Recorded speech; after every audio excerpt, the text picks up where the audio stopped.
I just Yeah. didn't. Oh, hi. Hi. I look away for the screen for 1 second. Excuse me, for 1 damn minute, Admiral. And this is what happens.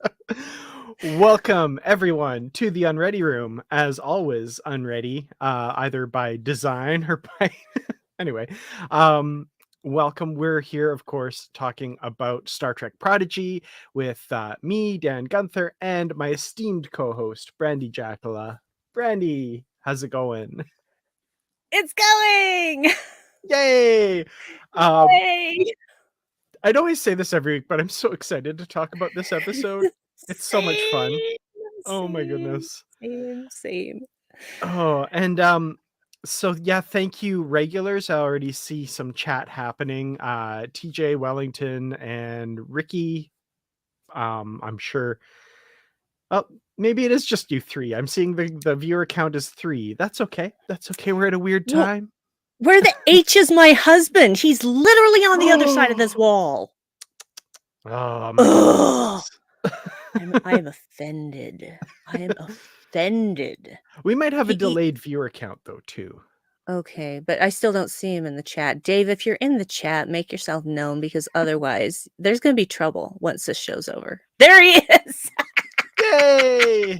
All right. There he is. There he is. Oh, already hit the like button. Yeah, our count is delayed. We don't get up to the date minute or up to the minute information. So who is here? Hey, Starfleet boy. Hi. Welcome. I'm so Awesome. happy. So happy to have you here. So happy to have everyone here. Really appreciate all of you watching live. And of course, those of you who will watch later, we appreciate you as well. Thank you so very much. We're talking about the Star Trek Prodigy episode Ghost in the Machine. And oh boy, this was a fun one. I feel like I say that every week with Prodigy.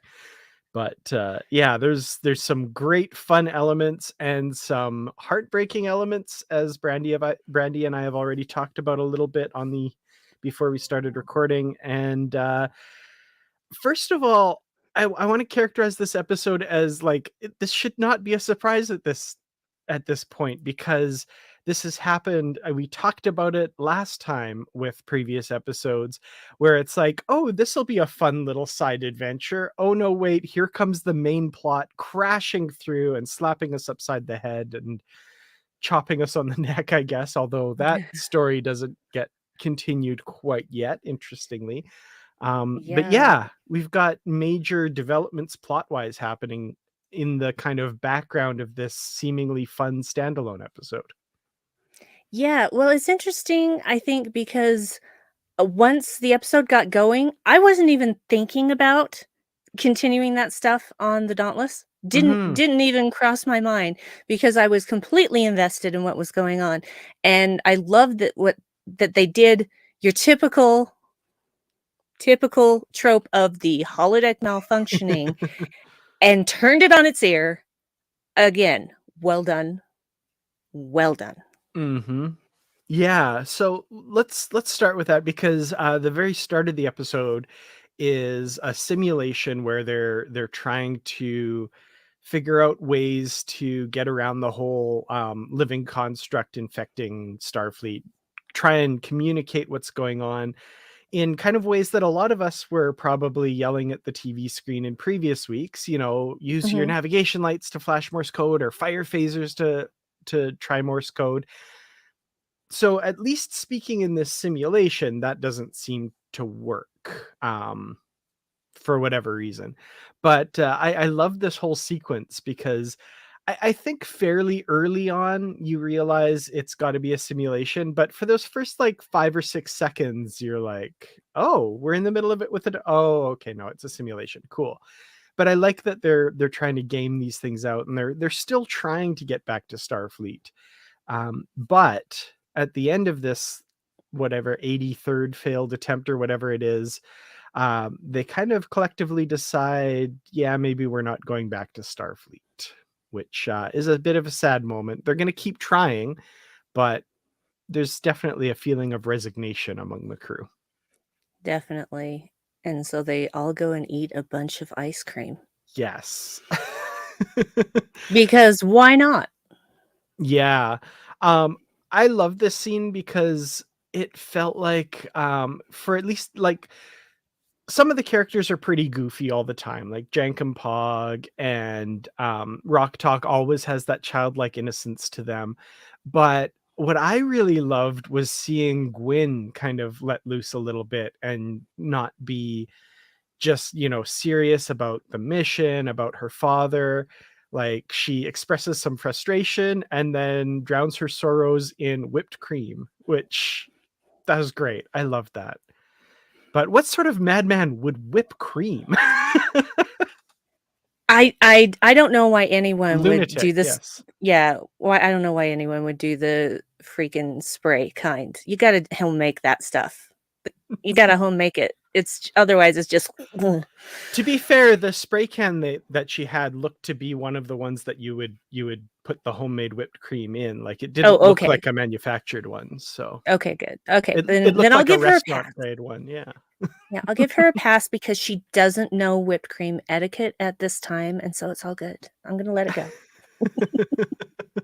I do love that moment. I thought that was, and there's a few moments that Gwyn gets throughout the episode, I think, where she's just kind of letting loose a little bit and letting go, which was fun to see for sure. Yep.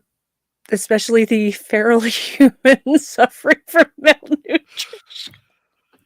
I Yeah. laughed out loud at that. It's just so funny.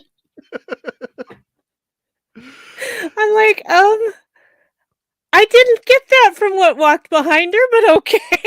Yeah, like that's a surprisingly detailed Specific. description and specific for like the half second that she caught the glimpse of this person.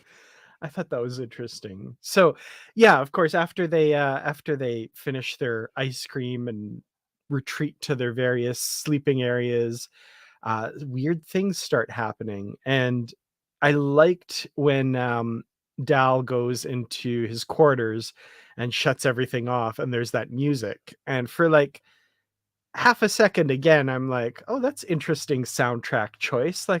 Oh no, this is actual in episode music. He's hearing this because he's like, computer, turn off the music. And there's just no response, but there's something weird going on because yeah, we've got this feral malnourished human apparently, and then the little creature A that glitter Jake snoot. yes, which we find out is from one of Rock Talk's programs. So the Delta Heart Hospital. that made me think, by the way, of like the bazillions of apps and games that you get on your phone. Like, Mhm, what would that look like holodeck wise? Like, I don't know, like various iterations of Candy Crush type stuff. But for the holodeck, it's like, oh my goodness. Yep, there's people playing Stardew Valley on the holodeck, isn't mhm, there? Yeah. mhm. Absolutely, absolutely. People would be playing Minecraft on the holodeck if they could. Totally. Absolutely, yeah. So yeah, at first they think like, oh, the holodeck's like leaking out into the rest of the ship. There's some problem with the holographic emitters, which would make sense because the ship is equipped with them because hologram Janeway can Janeway. appear anywhere. But they fairly quickly realize that no, the holodeck isn't escaping to the rest of the ship. They're still on the holodeck. So something is wrong. I was going to say something is afoot, but that's a joke Mhm. for in That's a few for later. minutes. Mhm. So yeah, uh looks wise, I want to talk about just how this episode looks. Mhm. Like we start out at this is it the cellar door The Cellar mystery? Door Mystery Society Yeah, cellar door sort of thing. society thing. Yeah. Mhm. The like shots of that room and the books on the shelves and the like everything, I found myself the second time just pausing and looking at the environments that they Mhm. created for the show. It's beautiful. It is beautiful. I wanted to stay there. That was Like Zero's way to relax would be like one of my ways to relax. Yes, please lock me in a library full of old books. Thank you. And leave me Mhm. alone for a couple hours or maybe a couple weeks. I don't know. Yeah, definitely. I wanna talk about Zero right now because they were so delightful in this episode. So enthusiastic about everything. I love, like, it's like, "We won't know the mystery until midnight. Bong. Ooh."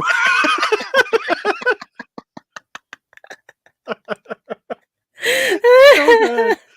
And of course, the mystery is a feat, and nobody is, like, They're reacting all at all. just staring like, Yeah, in the background, you hear them, "Get it? Because, it's our feet?"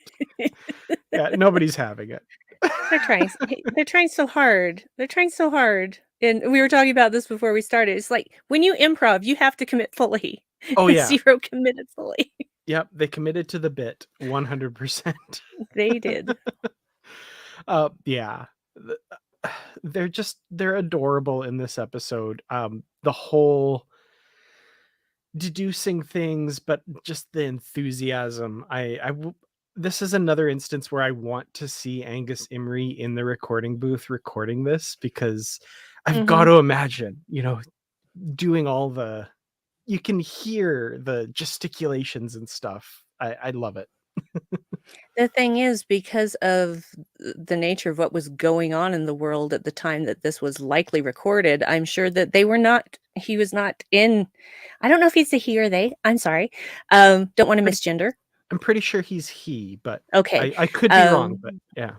yeah, I'll look it up later and see if I can find out, but, it's likely he was in his own house when he did it, so we might not actually have footage of that simply because everything was being recorded remotely. Like, that's how, Lower Decks season 2 and 3 happened, and I'm assuming that that's what happened with Prodigy as well. But I Mhm, appreciate that if nothing else good came of the pandemic and of lockdowns, well, a few good things came out of it. We learned to make accommodations for this stuff that we could have been mhm. making all along, but Yep. we're just too lazy. And so now every grocery store has curbside pickup. Some Mhm. even have delivery. And now you can do your recording for a voice acting job anywhere in the world. So, things like that. It's like we could have been doing this all along, but until we were forced to do it, we didn't realize, oh, actually, this is really great. This makes things a lot easier. Not in the case of recording music, though. No, definitely not. Yeah. Yeah. Voice acting, yes. Music, no. So, yeah, the code that appears. We've got the case of the lost skeleton key is kind of the framework, and Zero kind of deduces that, hey, every time I solve a mystery in this, the program ends. So maybe that's how we get out is we solve this mystery, the program will end. And this is another moment that I just kind of loved Gwyn, where she's like, "Yeah, all right, let's give it a shot." Like, there's just something about her mannerisms in this episode where it feels like she's kind of left some baggage behind and just Mhm. kind of is going with it. Okay, sure. And I don't know. Seeing her smile too is kind of Mhm. nice. Like she looks like she's actually enjoying herself and having some fun and stuff. I think generally speaking in the wide story of Prodigy that might be a little short-lived, but we'll get there. But but for this Hard to say. episode, they're Yeah, for all this episode, they're yeah, having a like great time. Well, Jankum is bored. Jankum, if he can't bang on it or, repair it in some way, he does not care. yeah, he was not a fan of this cellar door society thing. He's just like boring. This sucks. I did love Zero's reaction to that though. Is like they're like, you can tease all you want, but this is fun. Mhm. It's great. I think Dal also calls it this dumb simulation or something to that effect. So Dal and Jankum are kind of the same opinion for the Cellar Door Society. I was of the opposite opinion. Leave me Yeah. in there forever. Thank you very much. Roaring fire, leather seats, you know, Mm-hmm. desks, compasses, maps. Thank you. That's my jam. Mysteries and yeah. I mean, us nerds are used to, people yucking our yum, so whatever. Yeah, it's so weird. It's so weird to me. It's like, you go enjoy what you like then. You don't have to come crap on my thing. Well, speaking of which, we do get a taste of what Jankum likes because they hear these engines roaring outside, and there seems to be a soundtrack change. Which That was so great. that was a moment where I was like, "Oh, of course, yeah." There would be like um, audible music and stuff for you know various holo programs, like Janeway's gothic romance thing. Like there'd be like the thunder crash and then like ominous music coming in or something, and like, oh, that's perfect. Yes. Yeah, a Mhm. soundtrack to the life on the holodeck. um but yeah, so they go outside and there's a group of Tellarite bikers, which of course that makes perfect sense, right? Tellarite bikers, I love it. Well, yeah, because that's what Jankum was, complaining about, when they were piling it on. I loved that, part of that scene too. "Pile it on." Um, and, so it wasn't surprising to me that that was Jankum's. So it's I mean, we find out that the Tellarites are going to merge with everything else anyway, but for that first one, it's like, "Oh, okay, so he's pissed off at this doctor from the Dauntless, and, he's going to take out his frustrations in a healthy way, I guess." Yep. Yeah, and as I said here, I never thought I'd see a Tellarite doing a Hadouken. I had that same thought watching that. That was great. Because he even says, and I mean, I know it's not, brand name the way he says it, but like he says this Street Fighter sim, and then his hands light up and it's like, oh, it's actually like Street Fighter, like, Mm. or any number of those type of games and stuff. That was great. Yes, it reminded me of several things at one time. One, of course, was a fighting video game. The other was the movie Warriors. Don't ask. Um, don't ask why this reminded me of that, except, street fights and whatnot. Um, I think, Dave, correct me if I'm wrong, was it Streets of Fire? I think I was thinking about as well. Uh, Dave will correct me if I'm wrong, because I sometimes like to call it Streets of Desire. I'm pretty sure it's Streets of Fire. And that was there was street fighting in that. So yeah, a lot of things came to mind, especially street fighting sort of movies, Hmm. and, it was just all coalescing in my brain, and I was just sitting back and loving it. Oh, that's great. I also love that, like at the start during the pilot on scene, Jankum says like, "I'd like to slap blah blah, but with my words, of course." And then we find out, yeah, no, he's probably just compensating a little bit, and saying, "Oh, like I'm not going to hit anybody." But in his off time, that's how he takes out his frustrations. I like that. Yeah, he does that in the holodeck so that he doesn't do it in real life. Exactly. And this is the scene, of course, we also find out that the safety protocols are off because, of course, they are. You can't have a holodeck malfunction without the safety protocols going offline. Absolutely. So, yeah, Jankum sadly loses a tooth. I'm sure that got fixed later, hopefully, but yeah, that was a bit of a wallop that he got there. But the team comes together and pretty easily handles all of the Tellarites between Murph and, of course, Rock. Uh, Rock with the choke slam. Love a good choke slam. And to Mhm. see Rock, who is the gentlest soul, Yep. just like, nope, you're not going anywhere. Because of course he's got the tattoo on his chest of the skeleton key, right? So he's got to figure in the mystery somehow. But he disappears, and they find the key club, right? Because that's what it said on his tattoo. The key Mhm. club is appears behind them, and everything starts going black and white. So great. I'm like, That's "Oh, weird. we're in a noir film now." Yeah, whose simulation is this? Hmm. Of all the Oh my people god. of all the people who would have a simulation.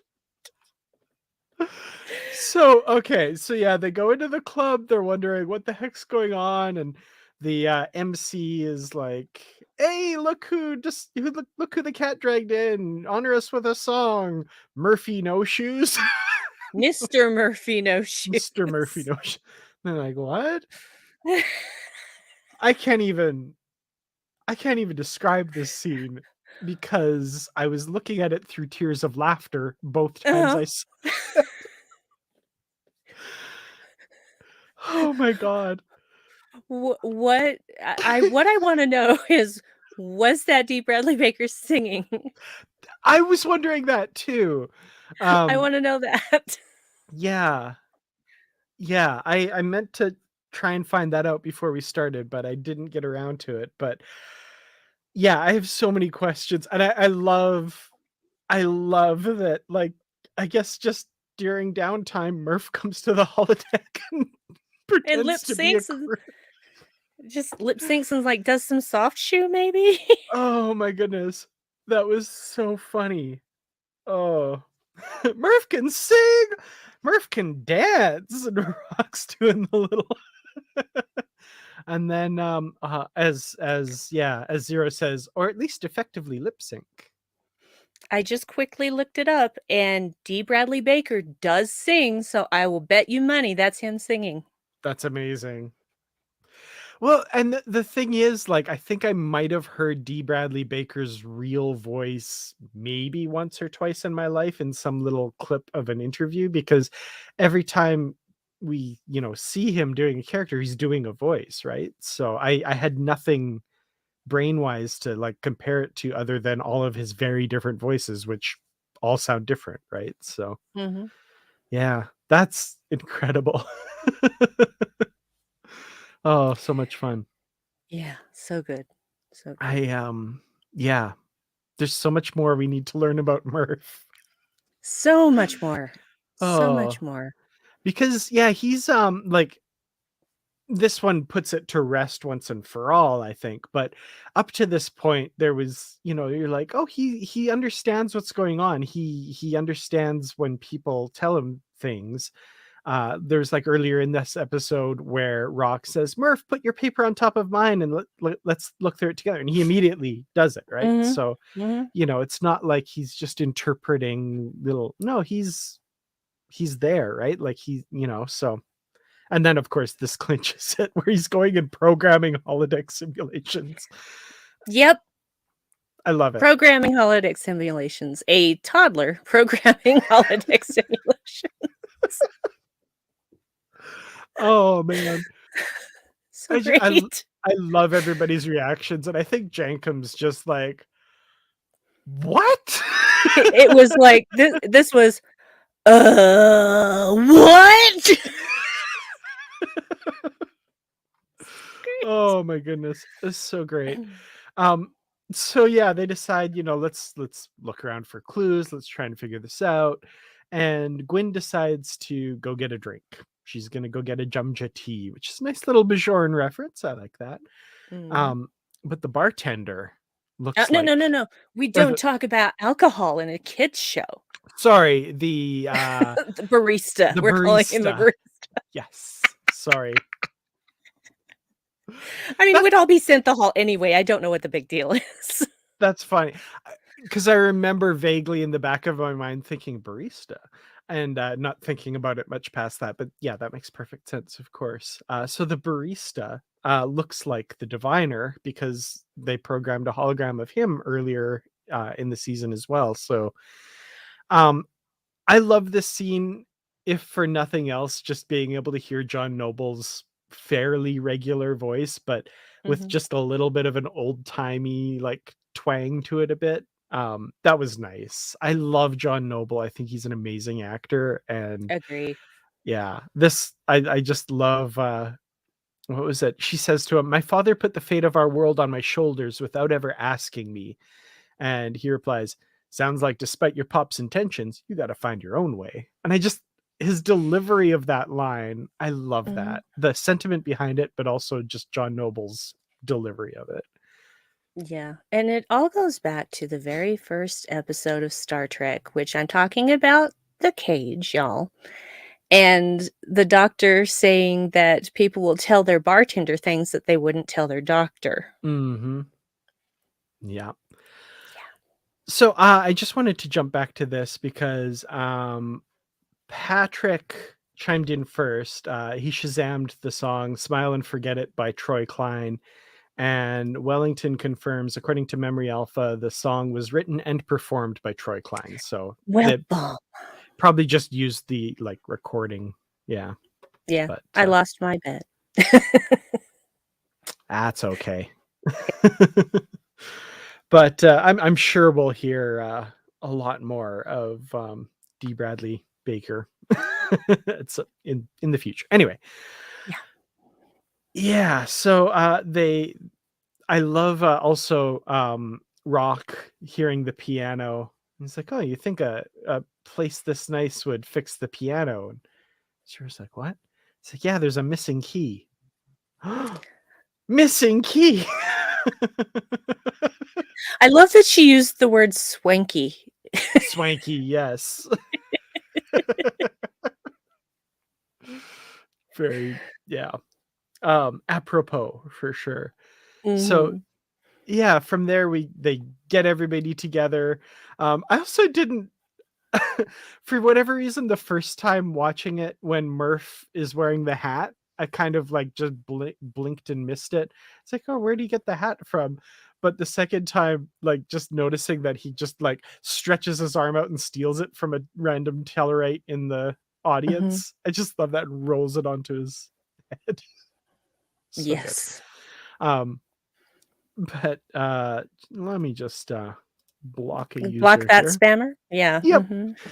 Anyway, so yeah, they figure out the piano thing and they open it up and jump down, and it's kind of a portal onto a pirate ship.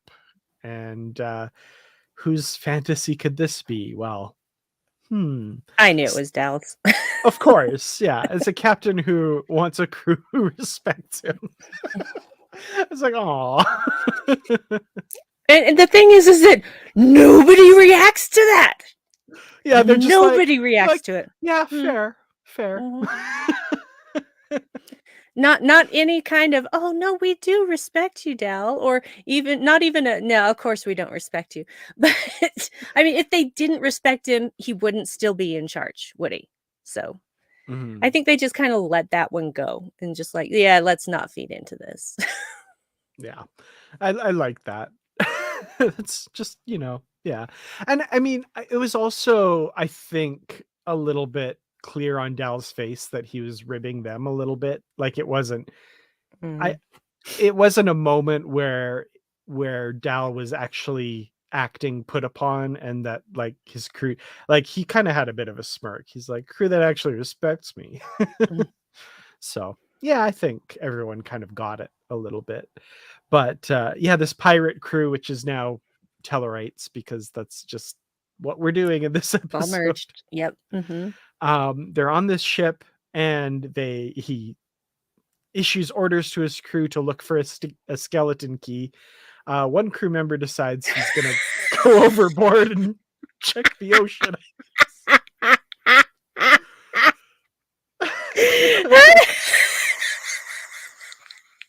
That's just such a like moment. I love it. Makes me laugh every time. Oh, boy. Yeah. Ah, just this one random guy in the background. "I'll go check in this overboard." I'll go overboard and check in the water and just and you hear the splash and everything. Oh, and again, nobody Mm. reacts. They're just like, "Mhm." Mhm, mhm, I mhm. love it. But yeah, soon the ship comes under attack from some large tentacled creature, which is revealed to be did you catch the name of this one? I can't remember it. The I did, but I don't think I kept it written down. Let me double check. I uh, don't um think I I oh, don't think I a sparkle sea hugger. Sorry, Yeah, I I was gonna found say it. there was sea and hugger in there somewhere. Better than a Oh, face hugger. and we've got assistance from the That's chat as well. Oh, because it's Starfleet Boy. yeah. Yeah. So yeah, we've got this thing, and it's attacking the ship, and they've got to try and find their way out of it. But then Zero makes the deduction where this is just never ending. I think it's Jankum that says something along those lines. And Mhm. Zero's like, never ending. Of course, this is just to distract us. We've got to stop, just let the program play out and end with, us sinking on the ship. And said, are you sure? And he's, yeah, this is all a distraction. This is intentional. And I love the like flashback through the little clues throughout. Because yeah, the one that I really picked up on early on was that the Tellarite biker before he disappeared, right? You kids will Yeah. never escape. And it's like, that seemed a little on the nose. That's very specific, yeah. Hmm. Yes. And thank you, Ricky. I prescribed fruit and fiber. That Mhm. was great. Loading that into the canon. This Very poor nice. creature is suffering from malnutrition. Oh, she's Oh, just so cute. she's adorable. Love her. But yeah, so they allow the program to end, and they've deduced that it was hologram Janeway that trapped them in there. And from here to the end of the episode is just like so heartbreaking for everyone Mhm. involved, because Janeway didn't know she was doing it. First of all, she's delivering these kids as a weapon to Starfleet, not even realizing what she's doing. And also the sense of betrayal on the kids' faces, even though again she didn't know what she was doing. Like, everyone is so hurt here, and that was tough. And even Murph is like, oh. They're just hmm. um but yeah, they find themselves basically nose to nose with the Dauntless once again, and that's kind of where we're left here. So, to be continued again and again. Like I said, that main plot just careening its way through the episode and making you realize that what you just watched wasn't just a nice fun diversion. It was a diversion, but uh one with ulterior motives, which is not Yeah, good. well, I can't think of a single episode this season that hasn't progressed the plot in some way. There is no filler here. No. There's no filler, despite how it may be packaged as you might think it's filler. But, no, they are progressing the plot in leaps and bounds in a way that we are not used to as a culture, because we are used to them having a concept and dragging it out for 22 episodes a Mhm. season, and, only when the series is about to end do you finally get the payoff of that premise. That's not what they're doing here. That's Yeah. not what they're doing, and it's gratifying, it keeps you interested, you wanna know what happens next, and you know that there's going to be some kind of payoff at some point, and all of this wasn't just, building up to some big cliffhanger. Yeah. So, yeah. Like, there are at least 5 or 6 things that happen in this season that I would have thought would be like, "Oh, that's a season," they'd hold that for the season finale. Like, "Oh, Mm-mm. when Janeway and the kids come face to face for the first time, that's gonna be the." Oh, no, okay, that happened, like, 4 or 5 episodes ago. Like I just love how fast the story's progressing, and how circumstances that they're in change week to week, and each Yeah. new week you're like, okay, now where is this going? Oh, this is happening now. It's really amazing, and I'm It really is. digging that style of storytelling. Me too. I prefer this because this is Mhm. what real life is. You don't stay sedentary for 2 or 3 years chasing after the same thing. Well, that's not actually being sedentary, is it? Use your words, Brandi. Anyway, it's just a more modern way of storytelling, and it keeps you interested, and it keeps the kids interested. And granted, this is on Nickelodeon. It is still for all ages, but it's definitely airing on a place where kids are going to watch. And my friend Ashley Thomas, who you might know as the nerdy blogger, um, we actually podcasted about this on Wednesday evening, and she brought up a really fantastic point that was kind of in the back of my head, but I hadn't really thought about very deeply. That this entire show is about teaching emotional intelligence to children and how to express their feelings. And also, what do you do when the adults in your life fail you? Hmm. And it's when you look at it through that lens and look back at all the episodes, it's just like, this is brilliant. I mean, I thought it was brilliant before, but with that aspect of it now in my head, just blew my mind. That's why she has a master's degree. Um, so yeah, she brought that up, and I just thought that is amazing, and I love it. I love it. Mhm. Yeah, absolutely. And Tristan brings up some good points here too, where it progresses fast, but it never feels rushed either. Because, Mhm. like you said, with the behavior of the kids, and modeling that sort of behavior and stuff, we get lots of those character moments that really make you feel like these characters through and through, while at the same time moving this plot along. It's they've struck such a good balance here. And I also love this: no curveball twists just for the sake of story beats. Everything has a reason. There's not Mhm. like a what? I mean, there might be what moments, but like, they serve the plot. Like, even something like Mr. Murphy No Shoes going on stage and singing, that's a WTF, what is going on moment, but you've now learned something more about Murph because of that. And you're like, whoa, Mhm. there are depths to this character that I did not know. And boy, I hope we are exploring more of that in the future, because what does this mean? Oh, Uh, yeah, we will I be love it. exploring that. They don't introduce stuff that they're not gonna pay off. Exactly. And we've learned that for sure by this point. So my full faith is in the writers, and Mhm. everybody that contributes to putting these episodes together, because they've definitely not let us down ever. Not once. Not Yeah. once.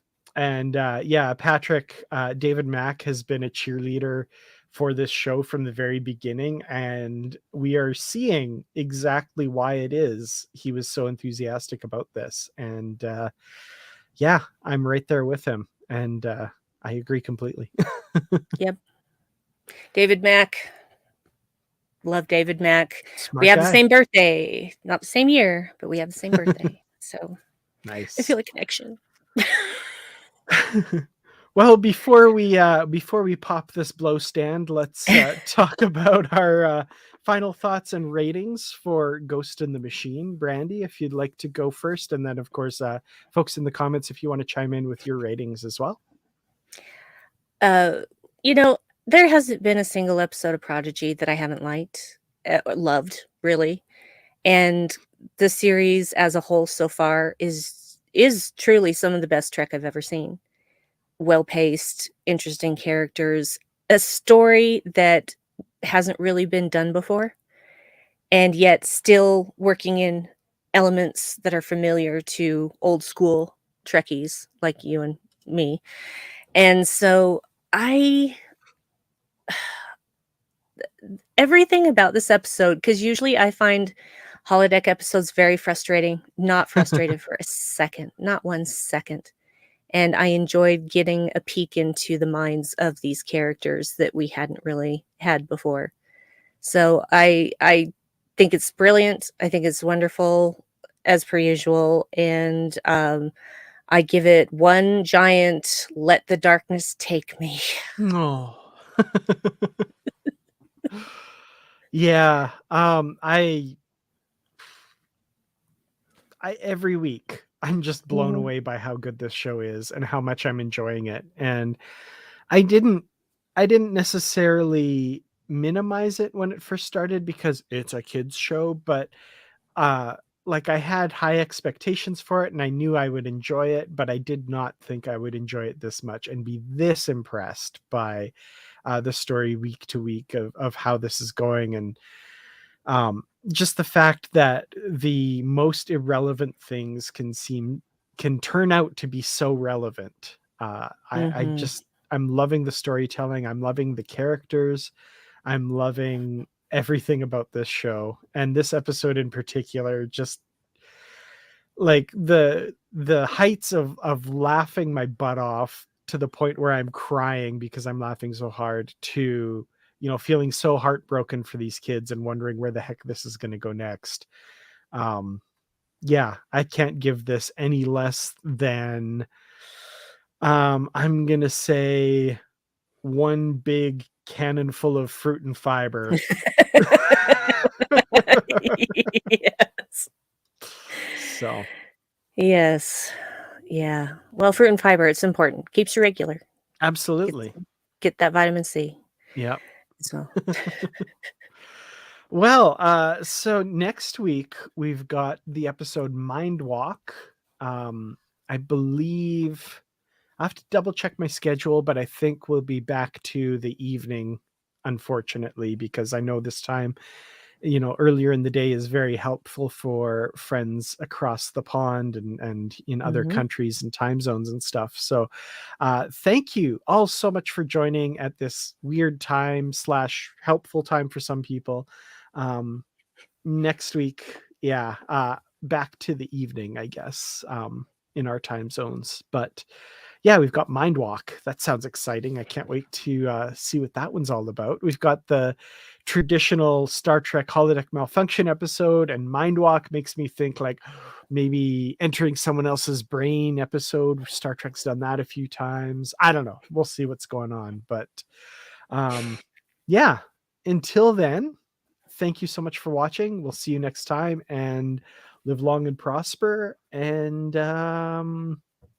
what was it? Live logs and proper. I still love that. Live logs and proper. That's never gonna die. Nope. Never gonna